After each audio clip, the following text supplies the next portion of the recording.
Hello students, my name is Arif Khan.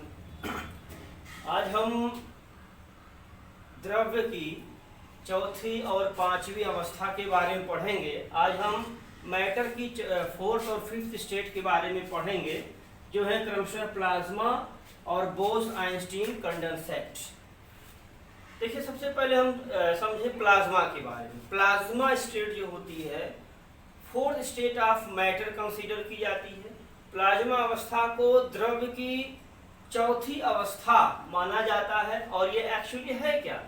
यह जो है धनायन और इलेक्ट्रॉन का मिश्रण है, mixture of cations and free electron. अब यह स्टेट कैसे उत्पन्न होती है, कैसे ये प्राप्त होती है? देखिए, अगर हम एक विद्युत विसर्जन नलिका, इलेक्ट्रिक डिस्चार्ज ट्यूब लेते हैं, कांच की बनी हुई एक नलिका लेते हैं और उसमें किसी गैस को भर देते हैं और एक तरफ कैथोड, दूसरी तरफ एनोड लगाया जाए। ठीक है, एक तरफ क्या करते हैं हम? एनोड का मतलब क्या हुआ? Positively charge electrode. और दूसरी तरफ क्या लगा दें? कैथोड। ठीक है, यानी निगेटिवली चार्ज्ड इलेक्ट्रोड। इधर ऋणावेशित इलेक्ट्रोड और इधर धनावेशित इलेक्ट्रोड लगा दें। और अत्यधिक कम दाब, यहाँ पर वेरी लो प्रेशर उत्पन्न करने कैसे? अंदर की हवा को वैक्यूम पंप के माध्यम से हम खींच लें। निर्वात पंप के द्वारा अंदर की हवा को बाहर खींच ले तो अंदर निर्वात वैक्यूम उत्पन्न हो जाएगा। वैक्यूम उत्पन्न होने से यहाँ पर दबाव, प्रेशर बहुत कम हो जाएगा। अब जिस गैस का विद्युत विसर्जन करना हो उसको इसके अंदर भर दिया जाता है। मान लिया हीलियम गैस का हमें विद्युत विसर्जन करना, इलेक्ट्रिक डिस्चार्ज करना है, तो इसको हीलियम गैस हम क्या करेंगे? इसके अंदर भर देंगे। अब क्या करेंगे? किसी हाई वोल्टेज सोर्स से, किसी उच्च विद्युत स्रोत से विद्युत धारा प्रवाहित करेंगे। जब इसके अंदर हम विद्युत धारा प्रवाहित करेंगे तो गैस का विद्युत विसर्जन हो जाएगा। कैसे होगा, क्या होगा? देखो, गैस क्या होगी? किसी न किसी परमाणु से बनी होगी। गैस के बहुत सारे परमाणु, एटम्स होंगे। जब हम इसमें इलेक्ट्रिक करंट फ्लो कराते हैं, विद्युत धारा प्रवाहित करते हैं, तो क्या होता है? गैस के परमाणुओं से इलेक्ट्रॉन निकल जाते हैं। गैस के एटम्स एनर्जी गेन करते हैं और उससे इलेक्ट्रॉन निकल जाते हैं। जानते हैं, किसी भी एटम से जब इलेक्ट्रॉन निकलता है तो वह एटम कैटायन में बदल जाता है। जब भी किसी भी परमाणु से इलेक्ट्रॉन निकलता है तो उस परमाणु पर धनायन आ जाता है, धनायन में बदल जाता है। परमाणु के ऊपर धनावेश आ जाता है। तो इस विद्युत विसर्जन नलिका में जब हम किसी गैस का विद्युत विसर्जन अत्यधिक कम दाब पर करेंगे तो बहुत सारे धनायनों का और इलेक्ट्रॉनों का हमें मिश्रण प्राप्त होगा। इसी को कहेंगे प्लाज्मा अवस्था, प्लाज्मा स्टेट। प्लाज्मा अवस्था कैसे प्राप्त करते हैं? जब हम किसी भी इलेक्ट्रिक डिस्चार्ज ट्यूब में इलेक्ट्रिक करंट फ्लो करते हैं गैस को भर करके, तो क्या होता है कि गैस के एटम से इलेक्ट्रॉन निकल जाते हैं। अब उन इलेक्ट्रॉन का और कैटायंस का जो मिक्सचर होगा, इसी को कहते हैं plasma state. When electric current is passed in the gases taken in the electric discharge tube, plasma state is created। कैसे प्लाज्मा स्टेट क्रिएट होती है? गैस के एटम से इलेक्ट्रॉन निकलते हैं। इन फ्री इलेक्ट्रॉन्स का और गैस के एटम से इलेक्ट्रॉन निकलने के बाद जो कैटायंस बन गए, कैटायंस और इलेक्ट्रॉन्स का जो मिक्सचर है, इसी को प्लाज्मा स्टेट कहेंगे। तो प्लाज्मा स्टेट क्या है? धनायन और मुक्त इलेक्ट्रॉनों का मिश्रण है, mixture of cations and free electrons. इसी को प्लाज्मा स्टेट कहते हैं। जैसे देखे होंगे नियॉन साइन बल्ब होता है या प्लाज्मा टीवी होती है, इन सब में प्लाज्मा स्टेट उत्पन्न होती है। या जो भी फ्लोरेसेंट ट्यूब होती है, प्रतिदीप्तिशील नलिकाएं, उनमें किसी न किसी गैस को भर दिया जाता है और इसी तरह से विद्युत धारा, इलेक्ट्रिक करंट प्रवाहित करते हैं, तो प्लाज्मा स्टेट उत्पन्न होती है। कैसे? गैस के परमाणुओं से इलेक्ट्रॉन निकल जाते हैं, गैस के एटम से इलेक्ट्रॉन निकल जाते हैं और फ्री इलेक्ट्रॉन और कैटायंस का मिक्सचर प्राप्त हो जाता है। वही प्लाज्मा स्टेट, प्लाज्मा अवस्था होती है। जैसे अगर हम नियॉन साइन बल्ब लिए हैं तो उसमें क्या लेनी पड़ेगी? Neon gas. और नियॉन गैस लेकर के बहुत ज्यादा हम यहाँ क्या करेंगे? इलेक्ट्रिक करंट हाई वोल्टेज की प्रवाहित करेंगे। तो इससे क्या होगा, नियान के परमाणुओं से इलेक्ट्रॉन निकल जाएंगे। जब नियान गैस के परमाणुओं से इलेक्ट्रॉन निकल जाएंगे तो धनायन और फ्री इलेक्ट्रॉन का मिश्रण मिलेगा, जिसको हम प्लाज्मा अवस्था, प्लाज्मा स्टेट कहेंगे। मतलब नियान गैस के एटम से इलेक्ट्रॉन निकलने के बाद जो कैटायंस बनेंगे नियान के कैटायंस और इलेक्ट्रॉन वो नियान साइन बल्ब में क्या करते हैं, प्लाज्मा स्टेट उत्पन्न करते हैं। देखिए दरअसल प्लाज्मा अवस्था जो होती है 10,000 डिग्री सेल्सियस से 15,000 डिग्री सेल्सियस ताप पर उत्पन्न होती है। तो प्लाज्मा स्टेट हमने बताया कि जितनी भी प्रतिदीप्तिशील नलिकाएं हैं, फ्लोरेसेंट ट्यूब्स हैं, नियान साइन बल्ब हैं, ट्यूबलाइट है, CFL है, इन सब में प्लाज्मा अवस्था, प्लाज्मा स्टेट उत्पन्न होती है। ठीक है, अब देखिए क्या होता है, जो हमारे सूर्य और तारे हैं, सन और स्टार्स हैं, इनमें जो चमक है, जो ग्लो है, वो प्लाज्मा स्टेट के कारण ही है। तारों में देखो क्या होता है, तारों में अत्यधिक कम दाब पर परमाणु टूटकर अलग हो जाते हैं और परमाणुओं से इलेक्ट्रॉन अलग हो जाते हैं। ये इलेक्ट्रॉन और धनायन का मिश्रण बनता है, इसी को हम कहते हैं प्लाज्मा स्टेट। तो sun and stars glow due to the presence of plasma state. जो सूर्य और तारे, सन और स्टार्स, उसमें चमक का कारण क्या है, प्लाज्मा अवस्था, प्लाज्मा स्टेट। हाई टेम्परेचर पर तारों से, स्टार से एटम्स, परमाणु निकल जाते हैं, परमाणु टूटकर इलेक्ट्रॉन देते हैं, इलेक्ट्रॉन निकलने के बाद परमाणु धनायन में परिवर्तित हो जाते हैं। तो इस तरह से जो धनायन एटम्स बनेंगे और फ्री इलेक्ट्रॉन्स, उनका जो मिश्रण होगा वो तारों में और सूर्य में प्लाज्मा स्टेट उत्पन्न करता है। तो यही प्लाज्मा स्टेट की वजह से ही क्या होता है, प्लाज्मा स्टेट के कारण ही सूर्य और तारों में चमक होती है।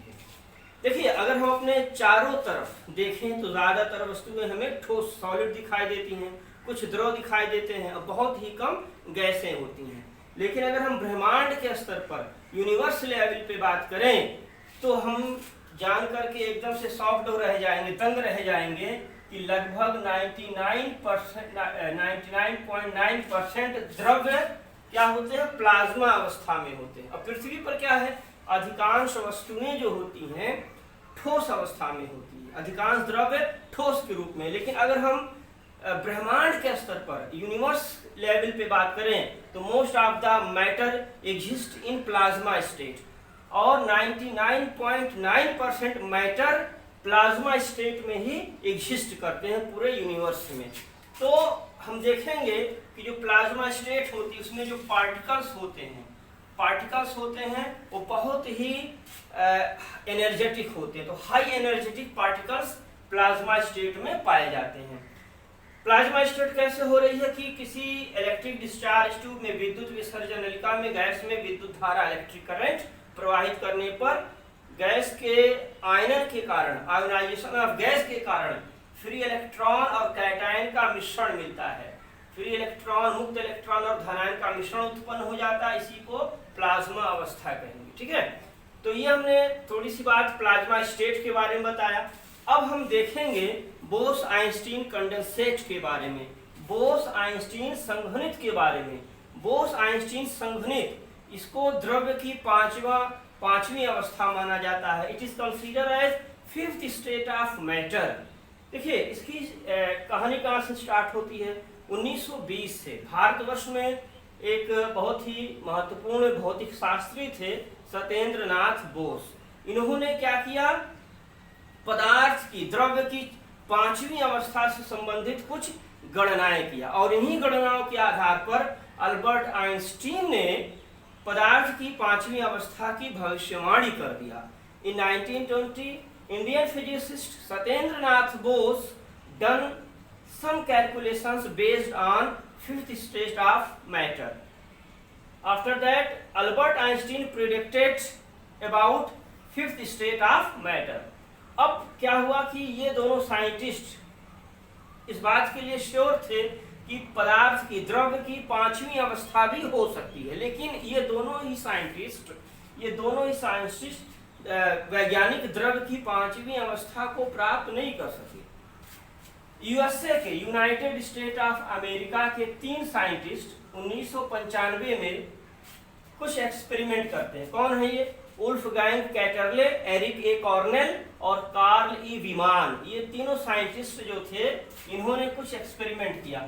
वुल्फगैंग कैटरले और एरिक ए कॉर्नेल ने एक साथ किया, किस पर किया, रुबिडियम एलिमेंट पर, और कार्ल ई वीमान ने किस पर किया, सोडियम पर।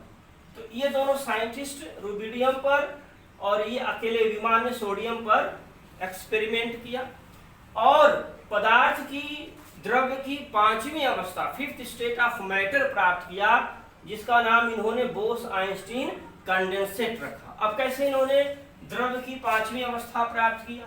देखिए इन्होंने क्या कर दिया कि पदार्थ गैसीय अवस्था, गैसों को बहुत कम दाब पर, गैसों का दाब, किसी भी गैस का दाब इन्होंने क्या कर दिया, 1,00,000 गुना कम कर दिया।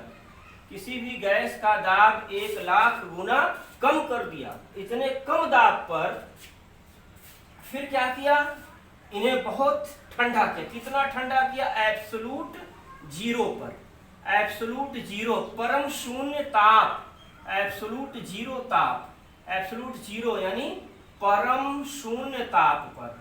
अब ये परम शून्य ताप कितना होगा, -273 डिग्री सेल्सियस, या केल्विन में बात करें तो 0 केल्विन, 0 केल्विन लिखा जाएगा, डिग्री यहां मत लगाइएगा। तो ये 0 केल्विन टेम्परेचर को एब्सोल्यूट जीरो टेम्परेचर कहते हैं। ये कितना होता है, डिग्री सेल्सियस में अगर बात करी जाए तो -273 डिग्री सेल्सियस का जो टेम्परेचर है इसको 0 केल्विन कहा जाएगा। और यही जो टेम्परेचर होता है ये परम शून्य ताप या एब्सोल्यूट जीरो कहलाता है। जब हम गैस को इतने कम ताप पर ठंडा करेंगे और ऐसी गैस जिसका प्रेशर, जिसका दाब हमने बहुत कम कर दिया, कितना कम कर दिया, 1,00,000 गुना कम कर दिया, तब क्या होगा, जो गैस के परमाणु होंगे, जैसे जैसे हम ताप को कम करेंगे इनके परमाणुओं की गतिज ऊर्जा कम होती जाएगी। जैसे जैसे हम गैस को ठंडा करते जाएंगे उसके एटम्स की काइनेटिक एनर्जी कम होती जाएगी। और जब हम टेम्परेचर घटा करके कितना कर देंगे, एब्सोल्यूट जीरो कर देंगे, तो इन एटम्स की मूवमेंट सीज हो जाएगी, इनका मोशन सीज हो जाएगा। एब्सोल्यूट जीरो पर, परम शून्य ताप पर क्या होती है, मोशन सीज कर जाती है, गति रुक जाती है। और जो ये परमाणु एटम्स होते हैं ये जुड़ना, क्लस्टरिंग करना या क्लम्पिंग करना स्टार्ट कर देते हैं और ये सब परमाणु मिल करके एक बड़े परमाणु का निर्माण कर लेते हैं, जिसको कहा जाता है सुपर एटम। जब हम गैस का दाब 1,00,000 गुना कम करके उसे हम क्या करते हैं, एब्सोल्यूट जीरो तक ठंडा करते हैं, तो एटम्स, जो गैस के एटम्स होते हैं उनकी मोशन सीज कर जाती है, गति रुक जाती है और ये एटम्स आपस में क्लस्टर बना लेते हैं, क्लम्पिंग स्टार्ट कर देते हैं, मिल जाते हैं, बड़े हो जाते हैं और छोटे छोटे परमाणु मिलकर के एक बड़ा परमाणु बना देते हैं, जिसको कहते हैं सुपर एटम कहते हैं। ठीक है, अब इसी अवस्था को कहा जाएगा बोस-आइंस्टीन कंडेंसेट। बोस का नाम क्या है, सत्येंद्र नाथ बोस के आधार पर रखा गया है। आइंस्टीन, पता ही है कि आइंस्टीन, अल्बर्ट आइंस्टीन की बात हो रही है। और कंडेंसेट का मतलब क्या होता है, जुड़ना। तो यहाँ पे क्या हो रहा है, एब्सोल्यूट जीरो पर गैस के परमाणु, गैसियस एटम्स क्लम्पिंग कर दे रहे हैं और एक बड़े एटम का निर्माण कर दे रहे हैं, इसको कहते हैं सुपर एटम। इस अवस्था में जब ये परमाणु, ये एटम्स पहुंच जाते हैं तो इसी को कहते हैं बोस-आइंस्टीन कंडेंसेट, या कहीं कहीं कंडेंसेशन लिखा हुआ मिलेगा आपको। तो ये हो गई पदार्थ की पांचवी अवस्था, जिसको कहा जाता है बोस-आइंस्टीन कंडेंसेट। अब देखिए इसका एग्जाम्पल की अगर बात की जाए तो यहाँ पर हम एग्जाम्पल दे सकते हैं सुपर फ्लूइड का। सुपर फ्लूइड क्या होता है, याद रखिए, सुपर फ्लूइड हीलियम गैस का अगर घनत्व, इसकी डेंसिटी हम 1,00,000 गुना कम कर दें और हीलियम गैस को क्या कर दें, एब्सोल्यूट जीरो तक ठंडा कर दें, तो हीलियम गैस के जो एटम्स होते हैं उनकी मूवमेंट, उसकी मोशन सीज कर जाएगी, गति रुक जाएगी और हीलियम एटम्स मिल करके क्लम्पिंग करके एक बड़ा एटम बना देंगे जो कहलाएगा सुपर फ्लूइड। और यह क्या होगी, बोस-आइंस्टीन कंडेंसेट, द्रव्य की पांचवी अवस्था, फिफ्थ स्टेट ऑफ मैटर होगी। तो उम्मीद है कि प्लाज्मा स्टेट और बोस-आइंस्टीन कंडेंसेट दोनों अवस्थाओं के बारे में समझ में आया होगा। तो वीडियो अगर पसंद आता है तो लाइक शेयर करेंगे और चैनल को सब्सक्राइब करेंगे। Thank you.